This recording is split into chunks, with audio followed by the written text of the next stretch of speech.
কোনো কিছু নাই। তোমার চাদর নিয়ে যদি কেউ টানাটানি করলে তুমি যেমন কষ্ট পাও, তুমি যেমন ব্যথা পাও, যদি অহংকার গুণটা তোমাদের মধ্যে লাগায়া দাও, আমি আল্লাহ কিন্তু কষ্ট পাই।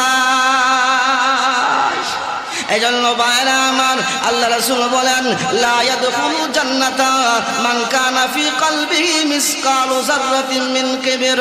আল্লাহ নবী বিশ্বনবী বলেন, উম্মতেরা রে, যার অন্তরে যাররা পরিমাণ অহংকার থাকবে, যাররা পরিমাণ, আল্লাহ রাসূল বলেন যার অন্তরে যাররা পরিমাণ অহংকার থাকবে, ওই গুনাহগার উম্মত আল্লাহর তৈরি জান্নাতে প্রবেশ করতে পারবে না।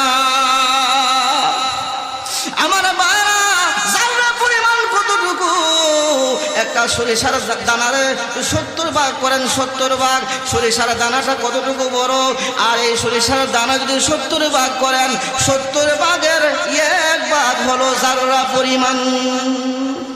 এখন বুঝেন, যারা পরিমাণ অহংকার থাকে, রাসূল বলেন আমার এই উম্মত আল্লাহর তৈরি জান্নাতে প্রবেশ করবে না। তাহলে আল্লাহর প্রিয় বান্দা হতে হলে অহংকার ছাড়তে হবে কি হবে না? আর জোরে কোন অহংকার ছাড়তে হবে কি হবে না? জমিনের মধ্যে বুক ফুরায় হাঁটতে পারবেন না। জোরে কোন কথা ঠিক কিনা?